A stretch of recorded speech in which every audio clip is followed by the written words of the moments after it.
Políticos e ministros do STF já não descartam a possibilidade de Jair Bolsonaro perder completamente as condições de manter sua base política e sofrer um processo de impeachment.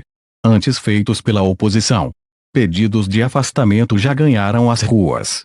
247 políticos e ministros do Supremo Tribunal Federal, STF, já levam em consideração a possibilidade de Jair Bolsonaro sofrer um processo de impeachment. Não é descartada a hipótese de ele perder completamente as condições de comandar o país. O clima de impeachment já se instalou no Congresso. A informação foi publicada pela coluna do Estadão. O Centrão elabora uma lista de reivindicações para apoiar o deputado federal Arthur Lira, PPAL, na disputa pela presidência da Câmara. O parlamentar é o candidato apoiado por Bolsonaro, de acordo com aliados do atual presidente da Casa, Rodrigo Maia, DEM-RJ. O parlamentar tem ameaçado dar aval à sequência de um processo de impeachment contra Bolsonaro até o final do seu mandato, que se encerra na próxima segunda-feira. Pedidos de impeachment, antes feitos por políticos da esquerda, já ganham as ruas. No dia 15 deste mês, várias cidades brasileiras tiveram panelaços exigindo fora Bolsonaro. O Centro Acadêmico X de Agosto, formado por alunos da Faculdade de Direito da Universidade de São Paulo, USP, apresentou a Maia uma denúncia por crime de responsabilidade contra Jair Bolsonaro. Engenheiros da Escola Politécnica da USP e 700 ex-alunos de medicina da USP já haviam manifestado posição favorável ao afastamento dele.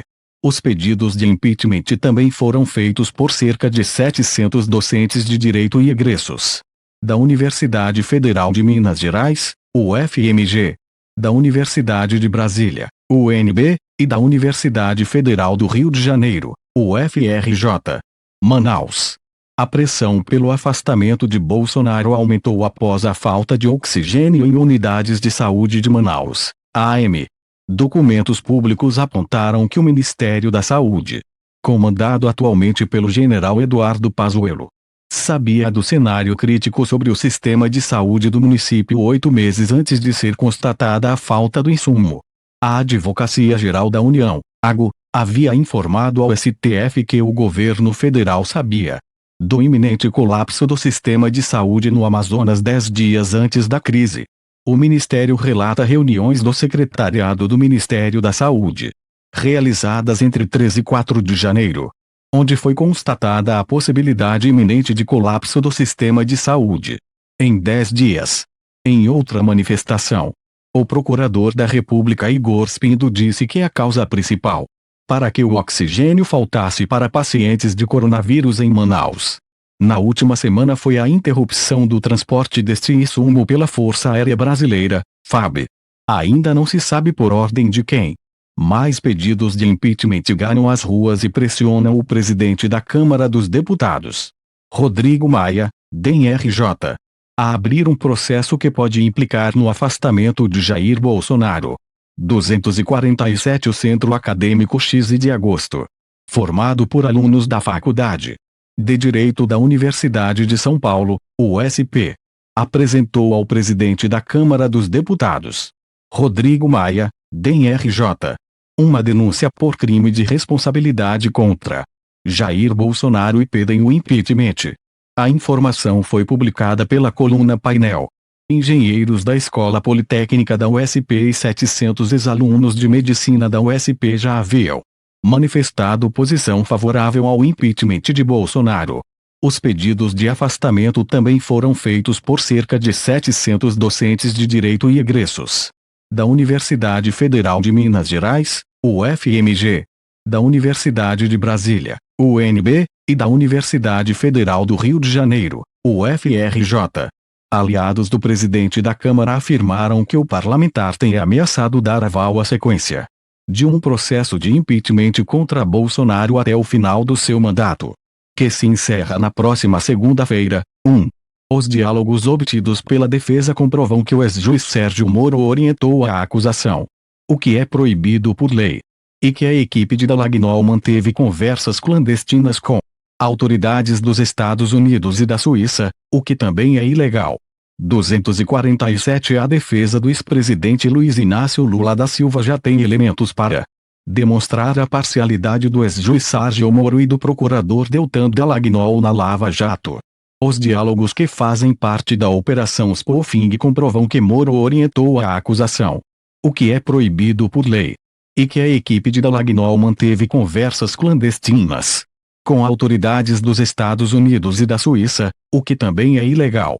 Trechos das conversas foram publicados nesta noite em reportagem da revista Veja.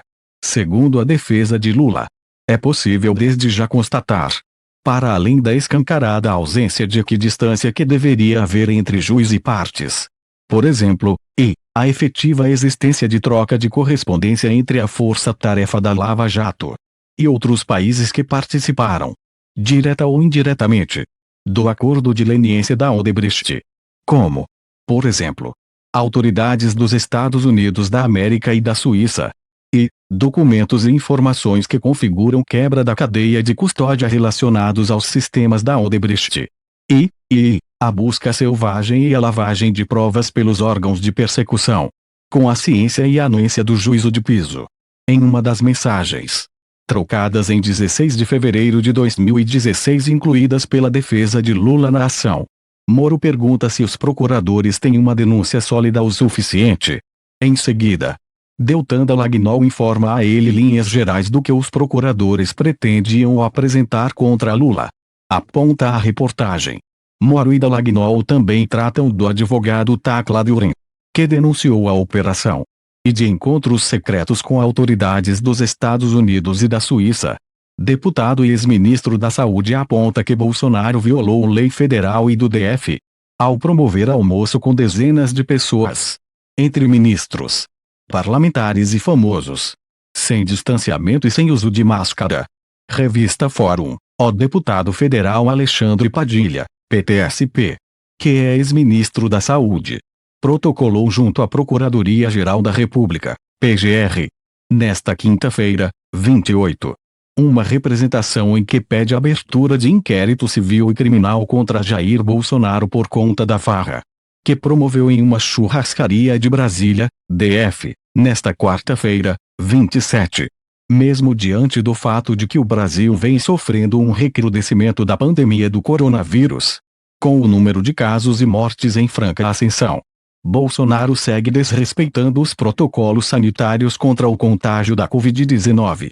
Nesta quarta-feira, o presidente foi além ao reunir dezenas de pessoas, entre deputados, ministros e famosos em um ambiente fechado sem respeitar o distanciamento social. Os presentes, todos sem máscara, ainda se abraçavam e mantinham um intenso contato físico. Em uma compra de votos escandalosa na eleição do Congresso, o governo de Jair Bolsonaro liberou recursos extraordinários, no valor de R$ 3 bilhões, para 250 deputados e 35 senadores aplicarem em suas regiões, em troca de votos em Arthur Lira, PP, para a presidência da Câmara, e em Rodrigo Pacheco, DEM, para o comando do Senado. 247 O governo de Jair Bolsonaro liberou R$ 3 bilhões em recursos extraordinários do orçamento para 250 deputados e 35 senadores aplicarem em suas regiões, em troca de apoio aos candidatos do governo a presidente da Câmara, Arthur Lira, PPAL, e do Senado, Rodrigo Pacheco, DMG. A compra de votos foi revelada em reportagem desta quinta-feira, 28, do jornal O Estado de S. Paulo. Segundo a publicação, uma planilha interna de controle de verbas, até então sigilosa, mostra os nomes dos contemplados com recursos extras, além das emendas parlamentares. O dinheiro saiu do Ministério do Desenvolvimento Regional. Para efeito de comparação ao montante gasto nestas negociações, o governo federal empenhou, em todo o ano de 2020, R$ 3,9 bilhões em emendas para a área da atenção básica da saúde pública. Dos 208 deputados que já declararam apoio a Lira, conforme o placar da eleição do Estadão, 125 nomes já estão na planilha da Secretaria de Governo. considerando apenas os que já garantiram fatias do orçamento para projetos de seus interesses. Ao todo, 41 dos parlamentares estiveram em ao menos uma reunião no Palácio com Ramos desde dezembro, quando começaram as campanhas nas casas. Na comparação com o placar da eleição para o Senado, dos 33 votos declarados para Pacheco, 22 nomes de senadores aparecem na planilha. Diz o jornal. Segundo o Estadão, o esquema de compra de votos de parlamentares é comandado pelo ministro Luiz Eduardo Ramos, ministro da Secretaria de Governo. Nos chamados recursos extra-orçamentários, os valores são repassados a prefeitos indicados por deputados ou senadores sem que o nome do deputado fique carimbado, como ocorre com a emenda parlamentar tradicional. Desta forma, se houver alguma irregularidade na aplicação dos recursos, não é possível saber se há algum envolvimento do parlamentar que direcionou a verba para determinada obras. Diz o jornal. Os valores já estão empenhados no orçamento. A primeira etapa para que o pagamento seja efetivamente feito. A engenharia do ministro supera em volume, em muitos casos, as tradicionais emendas parlamentares, limitadas a um total de cifrão 16,3 milhões por parlamentar, e compartilha, num acordo sem transparência, a gestão orçamentária de ministérios.